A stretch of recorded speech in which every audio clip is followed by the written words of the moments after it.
Welcome to Virtual Concert Hall's live programs. Thank you for joining us today. Our channel is dedicated to bringing live performances, shows, concerts from international stages and artists to the audiences around the globe.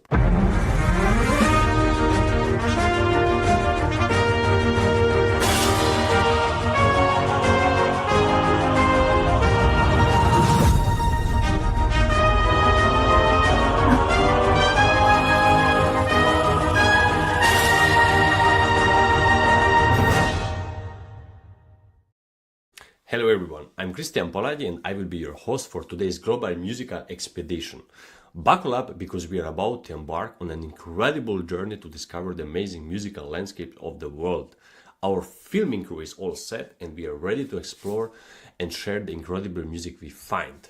After the successful Carnegie Hall auditions last Sunday, we are excited to share a new series of compositions from our concerts in the magical city of Florence with Maestro Lanzetta, which is part of our colOrchestra project. Florence, a city where history, art, beauty and music make every day feel special. We will see how powerful it is when musicians come together, they're artists, they're human beings connecting, they're keeping history alive and they're keeping working together across borders.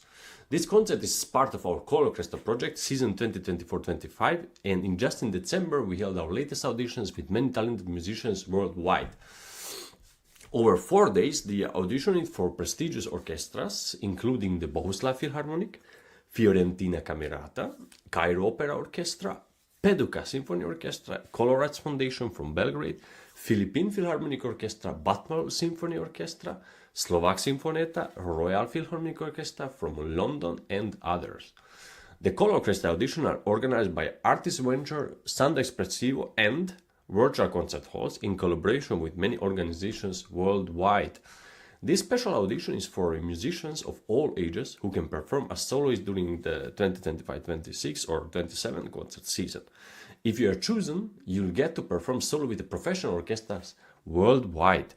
These auditions are easy to enter, apply and audition live over the internet from anywhere in the world from your own living room. There is no need for accompanist, no time limit on your performance, and no restrictions on what you play.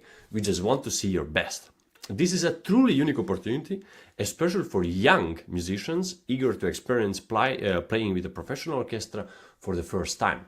Just imagine rehearsing and performing in a different city or in a different country, enriching your resume and boosting your future career prospects. Perhaps you have a dream concerto, a piece you have always wanted to play but haven't had the opportunity until now.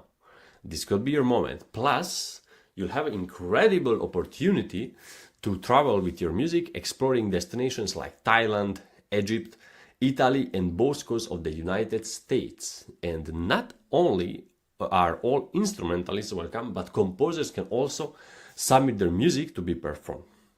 We accept scores, live recordings, and even simple MIDI files. Our team can help you figure out the best way to present your music using professional music softwares like Ableton or Sibelius. And our judging panel includes professional musicians and conductors. For each audition, we're choosing judges who are experts in that special area. Our next live online audition for orchestra are happening March 14 to 17 and June 13 to 16, 2025. And the deadline is 23 of February, so 1 week from now. Find all the information on espressivo.com, and you can also find this information in the video description now, before and during the live show. So now we are taking you a concert presented by Fiorentina Camerata with Maestro Giuseppe Lanzetta. This week we have been treated to some truly spectacular music. We heard the incredible talents of Alberto Boccini and Antonio Mercurio, two double basses virtuosos, bring the life to the passionate melodies of Bottesini Passioni Amarose, Bellini's enchanting Fantasia sulla Sonambula, and the dazzling variations of the Carnaval de Venezia. It's been a feast for the ears, showcasing the surprising beauty and agility of the double bass. Now we journey to Norway, to time of celebration and artistic expression. Imagine a bustling theater in Copenhagen, 1884. The air crackles with excitement. Edvard Grieg, already a respected composer, is about to unveil a new work, a musical portrait of a literary giant. And this giant is Ludvig Holberg, a playwright, satirist, and historian, a man often called the father of modern Danish and Norwegian literature. Holberg lived in the 18th century, a time of powdered wigs and elegant manners, but also a time of sharp wit and social commentary. Grieg, captivated by Holberg's spirit, composed this suite to honor the 200th anniversary of Holberg's birth.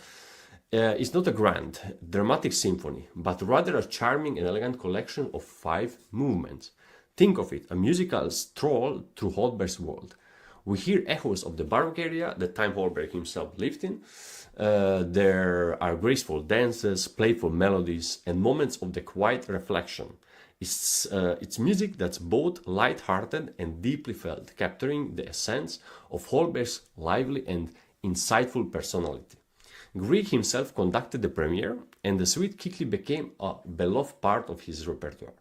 Today we invite you to sit back in time with us and experience the delightful world of Grieg's Holberg suite. This concert was played right in the center of Florence, a city full of art and culture, where you can feel the history everywhere you look. Let's show a short video where Mr. Per from the iClassical Academy talks about the wonderful auditorio Santo Stefano where the concert was played and about his history. Enjoy. Hi Anna, hi everyone. Let me tell you I'm very happy to be with you and to have the opportunity to talk about this particular venue, the Auditorium Santo Stefano. Auditorium Santo Stefano was not built as an auditorium. Actually, it was built in the 11th century, so we are back in the Middle Age, and it was built as a church, the Church of Santo Stefano.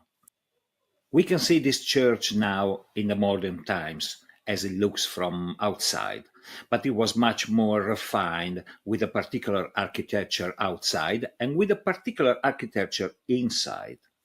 And it had a strategic value because it was very close to the very center of Florence. So close to Ponte Vecchio, and Piazza Signoria, the Duomo. It was a small church in a very strategic place. Now, in the 13th century, Florence was ruled by a very important and famous family, the Medici family. Most of you could have heard about Lorenzo de' Medici, called Lorenzo il Magnifico, Lorenzo the Magnificent, because he was very fond of music, poetry, and art in general. The Medici family was a banking family, so they had a lot of financial and political power. And they were also very religious. They were very much connected to the church as an institution and to the Christian religion.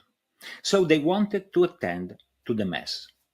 Now, the Medici family established their home in the Palazzo Pitti, which is very close to the river Arno, to Ponte Vecchio, and is a magnificent palace with a very big garden. You can think of it as a small Versailles, okay?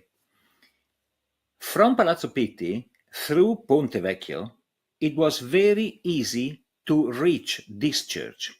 So they chose this church, Santo Stefano, to attend the Mass. By the way, they were very often threatened, so they had to defend themselves from possible attempts at their life. So when they went to the church, they used to go in an upper balcony that was built on the purpose in this church, and from there to attend the Mass, so they didn't have to sit together with the rest of the people. In 1981, so back to the modern times, this church ceased to be a church because the community realized that they had so many churches in Florence and in the surroundings that some of them had to be deconsecrated, as we say. So they stopped to be churches. They remained with the same architecture, but no masses and no more Catholic rituals would be performed in there. It was decided, as regards Santo Stefano Church, that it would stay as a place for, exhibition of art and music, and performing concerts, classical concerts.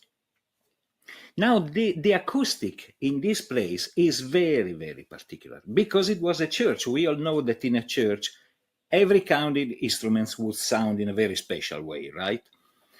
But after some restorings that they did inside in the architecture, they achieved a sound that is in between a theater and the church.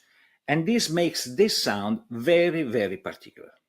So I'm very happy that we can have a concert broadcasted from that venue, and I will give all my contribute in future to have as many artists as possible performing in this venue that now is the Auditorium Santo Stefano, where whether you are a player or a listener, you can feel the very special sound, you can listen to this very special acoustic resonance, and you can breathe the atmosphere of a place that finds its roots in a very ancient past.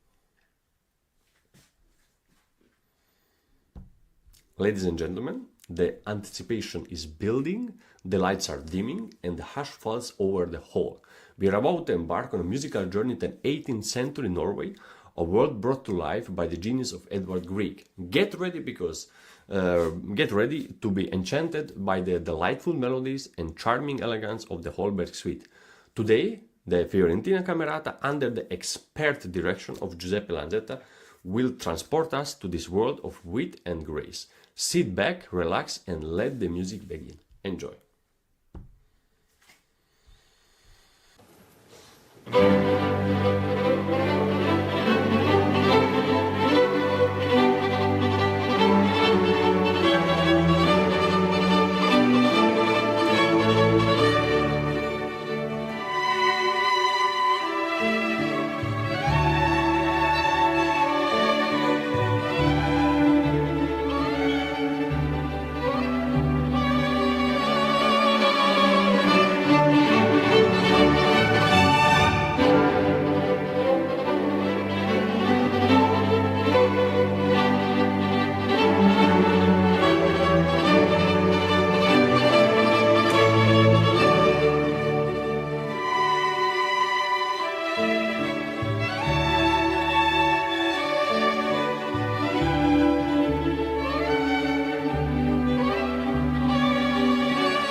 What a beautiful way to end our concert. Thank you for all joining us today for this enchanting performance of Edward Grieg's Holbers suite. A special thank you to the incredible Fiorentine Camerata and Maestro Lanzetta to bring this charming work to life.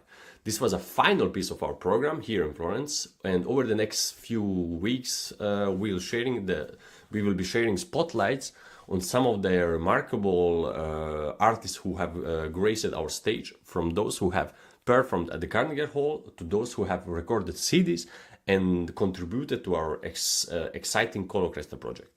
Stay tuned for these upcoming futures, and thank you again for being a part of our musical journey. This content, this broadcast were made possible in part thanks to our fabulous collaborators and supporters, the Prize Attraction and Cicerone Music and Arts. We are very grateful for our collaboration with Prize Attractions and its founder, artist advocate Mr. Jack Price, formerly known as a world-class pianist, Dikran Atemian. Prize Attraction is focused on promoting artists, groups of the highest international caliber, such as Heroica Trio, the Romeros, and touring symphony orchestras worldwide, and he has his own show in our channel, Jack Price is Right. We are very grateful to the collaboration we have with Mr. Pera, the iClassical Academy, and the Cicerone Music and Arts, and its director Irma de Jong, whose support of our program for the past nearly 5 years and opened a lot of opportunities for musicians around the world. We are so thankful to all other supporters and helpers. Their kindness makes a big difference to our work and lives of young musicians. We couldn't have done it without you. We are very, very grateful for your continued support. We are also streaming, and if you want to see more, join an online community. Follow us in different social media platforms, including Facebook, YouTube, LinkedIn, X, and Vimeo. You will find past shows, detailed information, and a direct line to our team. And when we broadcast live, you can join the conversation and cheer on your friends and family in our auditions or orchestra events. Thank you for the team also. Today we couldn't have done this without our fantastic team. A special shout out to our tech director, Frane Rushinovic. And yeah, I think that's it for today. Thank you for joining us in this virtual experience. I was Christian Palagi, and we hope you will join us again soon for more great music. Goodbye and take care.